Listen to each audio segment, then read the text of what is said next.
आज हम हन्ना अरेंट के राजनीतिक विचारों को समझेंगे। ये हन्ना अरेंट का इमेज है। इनका जन्म हैलोवर जर्मनी में एक यहूदी परिवार के अंतर्गत होता है। 1906 में इनका जन्म होता है और फिर जब जर्मनी में हिटलर का शासन आता है और वहाँ पर एक युद्ध की स्थिति बन जाती है तो वे 1933 में जर्मनी से पेरिस में चले जाते हैं। कुछ समय पेरिस में रहते हैं 8 वर्ष के आसपास और फिर पेरिस से वो अमेरिका चले जाते हैं। तो अमेरिका में लाइफ टाइम रहते हैं बाद में और इनकी फिर 1975 में इनकी मृत्यु हो जाती है। तो इनकी कुछ बुक्स है उसको हम एक्सप्लेन करेंगे आज के वीडियो में। जो पहला बुक है इनका बहुत फेमस बुक है, ओरिजिन ऑफ टोटालिटेरियनिज्म, 1951 में पब्लिश हुआ था ये बुक। तो आज के वीडियो में हम इसी बुक को एक्सप्लेन करेंगे। इनका सेकंड बुक है द ह्यूमन कंडीशन, सबसे इम्पोर्टेंट बुक माना जाता है इनका ये, इसी के लिए हन्ना अरेंट को हम जानते हैं। तो इनको हम सेकंड वीडियो में एक्सप्लेन करेंगे। और तीसरा बुक है इनका ऑन रिवॉल्यूशन, 1963 में पब्लिश होता है, इसको हम अपने थर्ड वीडियो में एक्सप्लेन करेंगे। तो ये 3 बुक है, तो महत्वपूर्ण बुक है और तीनों बुकों को हम काफ़ी अच्छे से समझने का प्रयास करेंगे। तो शुरुआत करते हैं ओरिजिन ऑफ टोटलिटेरियनिज्म से, जो कि पब्लिश होता है 1951 में। इस बुक में वो नाजी होते हैं और जो स्टालिन शासक होते हैं उनको एक्सप्लेन करते हैं, उनका स्टडी किया कि जर्मनी में कैसे नाजी शासन होता है, स्टालिन शासन होता है और कैसे एक टोटलिटेरियनिज्म जो आइडियाज़ होता है उसका डेवलपमेंट किया जाता है पूरे जर्मनी में। तो उसका उद्भव कैसे होता है और जब ये अपनी विचार दे देते हैं हन्ना अरेंट तो एक वैश्विक मुद्दा बन जाता है, वैश्विक बहस का इश्यू हो जाता है टोटलिटेरियनिज्म कि इसमें क्या क्या होता है, कैसे होता है। तो ये काफ़ी बड़ा इश्यू होता है उसमें। तो अभी शुरुआत करते हैं इसमें क्या कहेंगे, ओरिजिन ऑफ टोटलिटेरियनिज्म को कैसे एक्सप्लेन करते हैं हन्ना अरेंट। सबसे पहले वो प्रॉब्लम्स बताएंगे। इस बुक को शुरू करने से पहले वो प्रॉब्लम्स बताती है। प्रॉब्लम्स है ये वेस्टर्न पॉलिटिकल थियरी, जो पश्चिमी राजनीतिक विचारक है उन्होंने जो अपने आइडियाज़ दिए हैं उनमें क्या प्रॉब्लम है इसको बताएंगे। सबसे पहले उन्होंने कहा कि जो पश्चिमी राजनीतिक विचारक है वो साइंस की जो आइडियाज़ होते हैं, साइंस के विचार होते हैं, वो मानव पर अप्लाई कर देते हैं। कैसे? जो ह्यूमन नेचर होता है उसमें एक जो नेचुरल साइंस होता है उसमें एक फिक्स पैटर्न होता है और फिक्स पैटर्न के अनुसार हम एक यूनिवर्सल, एक सार्वभौमिक ज्ञान का पता लगाते हैं। जैसे हम कहते हैं कि हम कोई पत्थर ऊपर की ओर फेंकेंगे तो वो नीचे आ जाएगा, गुरुत्वाकर्षण का नियम यहाँ अप्लाई होता है। कैसे पृथ्वी सूर्य के चक्कर लगाती है, ये भी यूनिवर्सल नॉलेज है, इसमें फिक्स पैटर्न हमें देखने को मिलता है। कैसे एनवायरनमेंट में गैस काम करती है, कौन कौन सी गैसेज है, उनका निर्माण कैसे होता है, जल कैसे बनता है, इसमें एक फिक्स पैटर्न है। हम इसके आधार पर एक यूनिवर्सल नॉलेज का पता लगा सकते हैं और हम किसी भी गैस का निर्माण भी कर सकते हैं, क्योंकि हमें पता है कि सभी गैस एक समान ही बनती है और हम कहीं भी विश्व में कहीं भी जाके किसी भी प्रकार की गैस का निर्माण कर सकते हैं। ये होता है नेचुरल साइंस में एक फिक्स पैटर्न, जिसको हम यूनिवर्सल नॉलेज के नाम से जानते हैं। तो प्रॉब्लम क्या होती है कि वेस्टर्न पॉलिटिकल थिंकर्स है जितने भी, इसी साइंस को मानव पर अप्लाई कर देते हैं और वो कहते हैं कि जो मानव का स्वभाव होता है वो एक समान होता है। आप विश्व में कहीं भी चले जाओ, मानव का नेचर होता है वो एक समान होता है, वो कभी नहीं बदलता है। जैसे होब्स कहते हैं ना, होब्स कहते हैं कि मानव का स्वभाव स्वार्थी होता है, क्रूशियल होता है, वो एकाकी रहता है, पशु के समान होता है। ऐसे वह अपने पावर को अधिकतम करने का प्रयास करते हैं। और जहाँ पर होब्स कहते हैं कि इस प्रकार का मानव जीवन सबका ही होता है, ऐसा नहीं है कि एक क्षेत्र विशेष में, पूरे विश्व में मानव का स्वभाव ऐसा ही होता है। जब मानव का स्वभाव ऐसा होता है तो हम इसके आधार पर एक पॉलिटिकल सिस्टम का डेवलपमेंट कर सकते हैं। जैसे होब्स कहते हैं कि मानव का स्वभाव यदि पावर को अधिकतम करने का प्रयास करता है मानव, या मानव क्रूशियल है, वो हिंसक है, स्वार्थी है, तो उसको कंट्रोल करने के लिए एक राजशाही तंत्र होता है जिसको हम मोनार्की स्टेट कहते हैं, वो आवश्यक होता है। उसको जस्टिफाई करते हैं यहाँ पर होब्स से। और वो कहते हैं कि जिस प्रकार से ह्यूमन नेचर होता है, ह्यूमन नेचर कभी चेंज नहीं होता, एक समान होता है, उसी प्रकार से हम एक इंस्टीट्यूट बना सकते हैं, हम एक पॉलिटिकल सिस्टम बना सकते हैं जो कि मानव के स्वभाव के अनुसार ही होगा। मानव के स्वभाव के अनुसार हम एक गुड पॉलिटिकल सिस्टम बना सकते हैं। ऐसे कहते हैं पॉलिटिकल थियरिस्ट होते हैं जितने भी, वो ऐसी ही बातें करते हैं। लगभग जितने भी थिंकर है वेस्टर्न पॉलिटिकल थिंकर, वो ऐसी ही बातें करते हैं, ऐसा मानना है हन्ना अरेंट का। और वो एक एग्जाम्पल देते हैं और इसी एग्जाम्पल के माध्यम से वो टोटलिटेरियनिज्म जो सर्वाधिकारवाद ये एक विचारधारा भी है, और इसी विचारधारा के आधार पर एक स्टेट का निर्माण भी हो सकता है। कैसे होगा इसको हम समझेंगे। तो अपने विचार को एक्सप्लेन करने के लिए वो प्लेटो का प्रयोग करेंगे, प्लेटो की आलोचना भी करेंगे इनके साथ साथ, कि वो कहते हैं कि प्लेटो अपने आइडियल स्टेट का अपना एक आइडियल स्टेट बनाते हैं। कैसे आइडियल स्टेट बनाते हैं, वो कहते हैं कि मानव के 3 गुण होते हैं। मानव में विवेक होता है, मानव के अंतर्गत साहस होता है, और मानव के अंतर्गत वासना होती है। जिस प्रकार से मानव की आत्मा के 3 गुण होते हैं, उसी प्रकार से हम एक स्टेट का निर्माण कर सकते हैं। जिसके पास विवेक होगा उसको हम दार्शनिक राजा बना देंगे, जिसके पास साहस होगा उसको हम सैनिक बना देंगे, और जिसके पास वासना होती है उसको हम प्रोड्यूसर क्लास, जिसको हम उत्पादक वर्ग कहते हैं, उसको बना देंगे। तो प्रत्येक व्यक्ति में एक विशेष प्रकार के गुण की बात प्लेटो करते हैं, और इसी प्रकार के गुण के आधार पर वो एक आइडियल स्टेट की बात करते हैं, एक आदर्श राज्य की बात करते हैं, जिसमें कहते हैं कि जो फिलोसोफर किंग होगा उसके अकॉर्डिंग सैनिक वर्ग और उत्पादक वर्ग होता है उसको काम करना पड़ेगा। यही न्याय का सिद्धांत वो बताते हैं। और वो यहाँ पर ये भी कहते हैं कि ये जो तीनों क्लास है ये अपना अपना काम करेगी, कोई किसी के अंतर्गत इंटरफेयर नहीं करेगी, और यहाँ पर व्यक्ति को कोई अधिकार नहीं मिलता है। आपको यदि बेसिक पता है प्लेटो का तो ऐसा ही होता है। प्लेटो के अंतर्गत हम देखते हैं कि कोई अधिकार नहीं दिया जाता, और केवल कर्तव्य वो कहा जाता है कि आप अपने कर्तव्य को पालन कीजिए, क्योंकि आपके पास सोचने समझने की क्षमता नहीं है। सोचने समझने की क्षमता केवल एक फिलोसोफर किंग या एक राजा के पास हो सकती है। तो हन्ना अरेंट यहाँ पर प्लेटो का उदाहरण दे रहे हैं कि जिस प्रकार से प्लेटो एक आदर्श राज्य की स्थापना करने के लिए एक विशेष प्रकार के मानव गुण को विकसित करते हैं, मानव के 3 गुण को बताते हैं, और मानव को कहते हैं कि आप केवल कर्तव्य का पालन कीजिए, आप अनुशासन में रहिए, आपको सोचने समझना नहीं है, बिल्कुल आपको कुछ भी नहीं करना। आप तो जैसा आपको फिलोसोफर किंग कहेगा या जैसा रूलर या आपको जैसा राजा कहेगा वैसा ही आपको करना है। तो यहाँ पर ही प्लेटो की आलोचना करते हैं, और उसी के आधार पर अपना जो आइडियाज़ है वो देते हैं कि जो हिटलर है, हिटलर ने क्या किया था। हिटलर ने भी अपना जो आदर्श राज्य वो ऐसा ही तो बनाया था।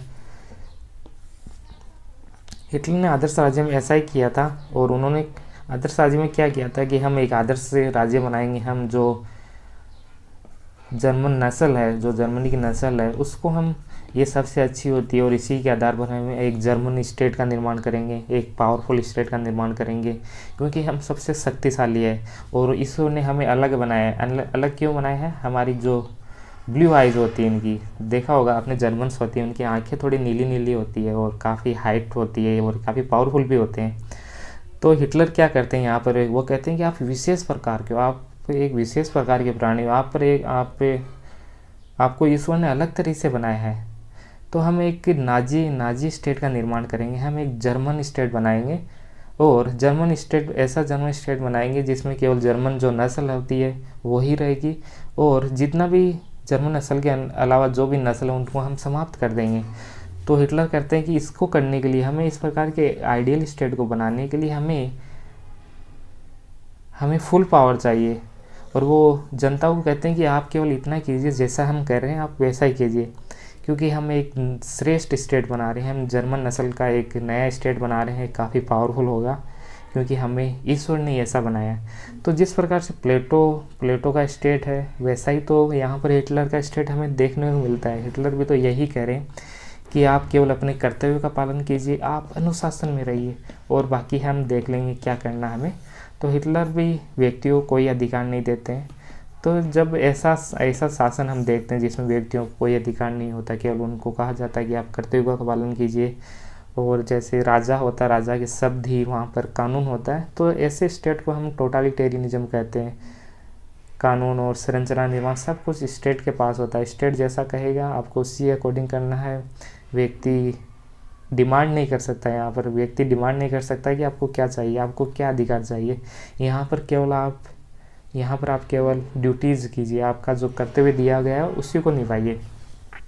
तो इस प्रकार के स्टेट में जब भी व्यक्ति के पास कुछ रहता नहीं, व्यक्ति के पास कोई अधिकार नहीं रहता, कुछ सोचने समझने की काम ही नहीं होता, तो व्यक्ति की स्वतंत्रता ही खत्म हो जाएगी। व्यक्ति को तो कुछ करना ही नहीं है, जैसा स्टेट कहेगा वैसा ही एक व्यक्ति को करना होता है।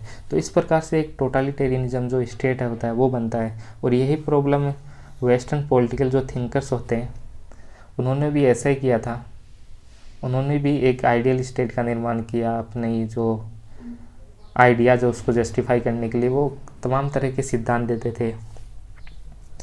अब इसको थोड़ा सा जान लीजिए आप, क्या होता है सर्वाधिकारवादी विचारधारा, जिसमें राष्ट्र को सर्वश्रेष्ठ माना जाता है। राष्ट्र को सर्वश्रेष्ठ मानने का अर्थ है कि वो एक तीव्र राष्ट्रवादी होते हैं, तीव्र राष्ट्रवादी होते हैं, जिसमें अंध राष्ट्रवादी भी हम बोल देते हैं इसको दूसरे शब्दों में, कि वो अपने राष्ट्र को सुप्रीम मानते हैं। इसके अलावा किसी को भी किसी की भी मान्यता परंपराओं को स्वीकार नहीं करते। वो कहते हैं हम ही सर्वश्रेष्ठ हैं और हम सर्वश्रेष्ठ हैं, इसको सर्वश्रेष्ठ बनाए रखने के लिए कुछ भी कर सकते हैं, हम किसी को भी समाप्त कर सकते हैं। तो ऐसा आइडियाज़ होता है, इसको हम सर्वाधिकारवादी आइडियोलॉजी कहते हैं। इस विचारधारा में व्यक्ति अपना पूरा जीवन राष्ट्र के नाम पर बलिदान कर देता है। सर्वाधिकार में बल का प्रयोग करके व्यक्ति के चिंतन को ही समाप्त कर दिया जाता है, चिंतन का प्रयोग कर दिया जाता है, चिंतन को समाप्त कर दिया जाता है।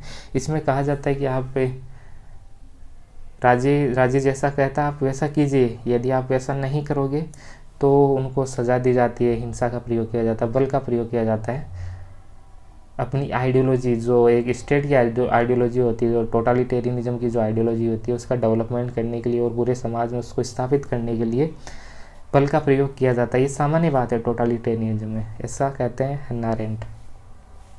इस प्रकार की जो व्यवस्था होती है, इस प्रकार की जो विचारधारा होती है, उसमें व्यक्ति को एक वस्तु बना दिया जाता है। वस्तु भी तो जैसा हम कहेंगे वैसा ही तो करती है ना। वस्तु को यदि हम किसी स्थान पर रख देते हैं तो वहीं रहेगी। वस्तु अपनी इच्छा से, अपने डिसीजन के द्वारा वो कहीं दूसरी जगह नहीं जा सकती। उसी प्रकार व्यक्ति क्या होता है, व्यक्ति भी एक वस्तु बना दिया जाता है। व्यक्ति को भी जैसा जो स्टेट होता है, जैसा वो रूलर होता है, वैसा ही काम करना होता है। तो इस प्रकार के जो स्टेट्स होते हैं उसमें व्यक्ति एक वस्तु बन जाता है और व्यक्ति की स्वतंत्रता खत्म हो जाती है। इसको और अच्छे से एक्सप्लेन करने के लिए टोटलिटेरिज्म में क्या होता है, एक टर्म्स काम में लेते हैं, स्पेशल टर्म्स है, इसको ध्यान में रखना। ये हन्ना अरेंट का टर्म्स है। ब्यूरोक्रेटाइजेशन होता है टेरर का। कैसे होता है इसको समझिए आप, इस टर्म्स को समझिए। ब्यूरोक्रेटाइजेशन कैसे होता है टेरर का। एक शासक वर्ग अपनी विचारधारा को लागू करने के लिए प्रशासन को हिंसा के प्रयोग की छूट दे देता है। जैसे कोई भी आइडिया होता है, इस आइडिया को यदि हमें सोसाइटी स्टेट में अप्लाई करना है तो एक स्टेट अपनी मशीनरी होती है, जितने भी प्रशासन होता है या जितने भी काम करने वाले लोग होते हैं स्टेट के अंतर्गत या पुलिस होती है, इन सबको कह दिया जाता है कि आप पावर का प्रयोग कीजिए, आप पावर का प्रयोग कीजिए और पावर के प्रयोग के द्वारा एक हमारी जो आइडियोलॉजी है उसको अप्लाई कीजिए पूरे समाज में। इसलिए तो कहा जाता है टेरर हो जाता है ब्यूरोक्रेटाइजेशन का। ठीक है, इस टर्म्स को आपको याद रखना है कि प्रशासन का प्रयोग एक विशेष प्रकार की विचारधारा को लागू करने के लिए किया जाता है। जितनी भी मशीनरी होती है स्टेट के अंतर्गत, जिसको हम पुलिस बोल सकते हैं, जिसमें हम प्रशासन अधिकारी जितने भी होते हैं, सबका प्रयोग अपनी आइडियोलॉजी को पूरे समाज में लागू करने के लिए प्रयोग किया जाता है। यानी विचारधाराओं को लागू करना ही उनका मेन उद्देश्य होता है। जितने भी ब्यूरो के इस प्रकार की व्यवस्था में मानव अपनी स्वतंत्रता किस प्रकार खो देता है, इसको और अधिक समझने के लिए हमें इस बुक को समझना होगा। ये एक रिपोर्ट आती है, a report on the banality of evil. इसको हमें समझना है, बनालिटी evil. Eichmann in Jerusalem, a report on the banality of evil. इसको हमें समझना होगा।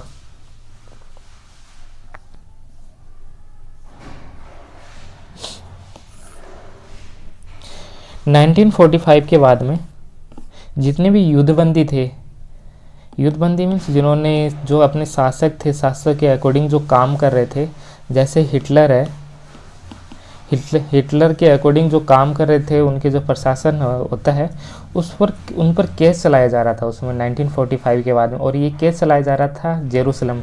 उसमें से एक थे इचमेन नाम के व्यक्ति, इचमेन नाम के व्यक्ति जो कि एक अधिकारी थे हिटलर के समय। तो इचमेन ने क्या किया था उस समय, जो यहूदी लोग होते हैं उनको गैस चैम्बर में डालने का काम किया था। जैसे गैस चैम्बर में डालने के बाद हम देखते हैं कि लगभग 60 लाख लोगों की मृत्यु हो जाती। गैस चैम्बर के अंतर्गत लोगों को मार दिया जाता है, 60 लाख लोगों को।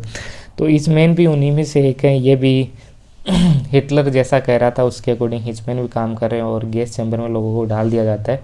तो उन पर ये केस चलाया जाता है कि आपने ऐसा क्यों किया। 1945 के बाद में ये केस चलाया जाता है और स्थान होता है जेरूसलम में इन पर केस चलाया जाता है। तो यहाँ पर हन्ना अरेंड ये जो केस चलाया जा रहा है उसी के आधार पर एक रिपोर्ट पेश करती है जिसको हम द बेनिलिटी ऑफ ईवल कहते हैं। रिपोर्ट बेनिलिटी ऑफ ईवल जो इनकी रिपोर्ट है। तो वो रिपोर्ट का आधार क्या होता है, जो इचमेन पर जो केस चलाया जा रहा है जेरूसलम में, तो इस आधार पर वो कुछ बताना चाह रही है कि हमें व्यक्ति की जो स्वतंत्रता है वो किस प्रकार समाप्त हो जाती है। मानव का जो विवेक है वो कैसे काम करना बंद कर देता है, मानव की कैसे निर्णय लेने की क्षमता समाप्त हो जाती है। तो वो इस रिपोर्ट में इसी आधार पर वो बता रही है कि जो इचमेन था उस पर केस चलाया गया। तो इचमेन कह रहे हैं कि हमने जो काम किया उसमें हमारी क्या गलती है, जैसे हमको कहा गया हमने तो वैसा ही किया। जैसे हमने हिटलर ने कहा कि आप अपने कर्तव्यों का पालन कीजिए तो हमने ऐसा ही किया। तो यहाँ पर हन्ना अरेंड कहती कि कैसे व्यक्ति हिंसा को भी या इतनी बड़ी बुराई को, इतनी बड़ी शैतानियत को भी एक साधारण काम समझ लेता है। एक एकदम सिंपल बेनालिटी यानी एक सिंपलिलाइजेशन हो जाता है किसी चीज़ का कि हम इतना बड़ा काम कर रहे हैं, हम इतना बड़ा या इतना बुरा काम कर रहे हैं, लोगों को मारना, लोगों को गैस चैम्बर में डालना। तो उसके लिए भी उनको सोचने की ज़रूरत नहीं है। वो क्या ये भी नहीं सोच पाती कि हम इतना बड़ा काम करें तो क्या हम अपनी जो डिसीजन मेकिंग पावर होती है, अपना जो माइंड होता है, जो अपना विवेक होता है उसका प्रयोग करें। तो हन्ना अरेंड कहता है कि इस प्रकार की जो व्यवस्था होती है उसमें व्यक्ति सोचने और जो समझने की जो क्षमता होती है वो समाप्त हो जाती है। क्योंकि जो मैंने कंसेप्ट बताया था आपको, ब्यूरोक्रेटाइजेशन ऑफ टेरर मैंने बताया था। तो इस प्रकार की जो व्यवस्था होती है उसमें व्यक्ति वही काम करता है जैसा उनको कहा जाता है। उनको जैसा कहा जाता है वो कैसा वैसा ही काम करेंगे। व्यक्ति अपने अनुसार कुछ सोच ही नहीं सकता। कैसे एक मानव हत्या को बड़े लेवल पर जो मानव की हत्या की जाती है उसको कैसे एक साधारण काम समझ लिया जाता है कि कोई दिक्कत नहीं है, जैसा राजा कह रहा है हम वैसा ही काम करें। यानी बेनिलिटी ऑफ ईवल हो रहा है यहाँ पर। जो बुराई होती है उसका सिंपलिलाइजेशन हो रहा है, एकदम साधारणीकरण हो रहा है यहाँ पर कि जैसा उन्होंने कहा हम वैसा कर रहे हैं, इसमें हमारी कोई गलती नहीं है। तो इस बुक में इसको ही एक्सप्लेन करते हैं कि मानव की सोचने और समझने की क्षमता ख़त्म हो जाती है। मानव इतने बुरा काम होता है उसको भी एक कैसे आसानी से कर लेता है, क्योंकि इस प्रकार की विचारधारा में लोग सोच नहीं पाते, समझ नहीं पाते और जैसा उनको हिटलर कहता है वो वैसा ही करते हैं। तो इस बुक में इसी को एक्सप्लेन करते हैं ये। तो आज के वीडियो में इतना ही है। इस बुक को मैंने एक्सप्लेन कर दिया दैट ओरिजिन ऑफ टोटलिटेरिज्म कैसे होता है, 1951 में वो पब्लिश होता है, कैसे बुक्स के माध्यम से वो बता रहे हैं कि इस प्रकार की जहाँ व्यवस्था होती है, इस प्रकार की जहाँ विचारधारा को अप्लाई किया जाता है उसमें व्यक्ति की स्वतंत्रता समाप्त हो जाती है। व्यक्ति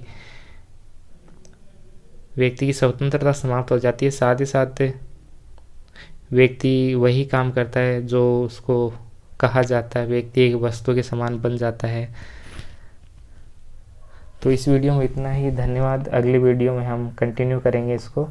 अगले वीडियो में हम देखेंगे द ह्यूमन कंडीशन, जो इनका सेकंड बुक है जिसके लिए वो जाने जाते हैं, और उसमें वो पॉलिटिक्स को डिफाइन करेंगे अच्छे से।